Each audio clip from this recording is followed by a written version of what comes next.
Income tax देने के साथ साथ आप रिटायरमेंट की कैसे प्लानिंग कर सकते हैं जानेंगे। टैक्स का समय नजदीक आने के साथ साथ आप सोच रहे होंगे कि अपने टैक्स के बोझ को कम करते हुए अपने पैसे को अपने भविष्य के लिए कैसे इस्तेमाल कर सके। फाइनेंशियल एडवाइजर की सलाह की आपको हर हाल में 30 साल की उम्र में अपना रिटायरमेंट प्लान करना शुरू कर देना चाहिए। इससे आपको बड़ा रिटायरमेंट फंड बना पाएंगे।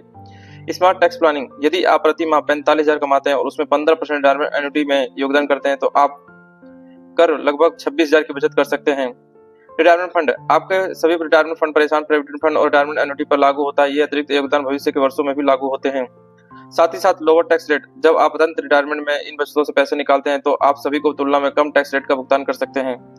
हिडन एडवांटेज, मॉर्निंग स्टार अनुमान की है कि लोकल हाई इक्विटी पोर्टफोलियो पर टैक्स बर्डन सालाना लगभग 1.2% रहता है। List of source of income, आप अपनी सभी आय का हिसाब रखते हैं जिसमें वेतन, किराए की आय, साइड हसल्स या किसी अन्य प्रकार की आय शामिल है।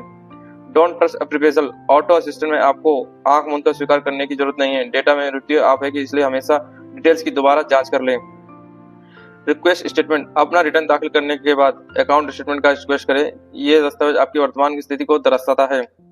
बैंक डिटेल, सही बैंक डिटेल दर्ज करना याद रखें, खासकर यदि आपने अपना बैंक खाता बदल लिया है। ये परिवर्तन रिफंड समस्या में पैदा कर सकता है। इन लाभों को समझकर और रिटायरमेंट सेविंग अधिकतम करके आप सिर्फ टैक्स ही नहीं बचा रहे बल्कि ज्यादा सुरक्षित रिटायरमेंट भी बना रहे हैं। तो अगर वीडियो अच्छी लगे तो लाइक शेयर जरूर करिएगा। जय हिंद।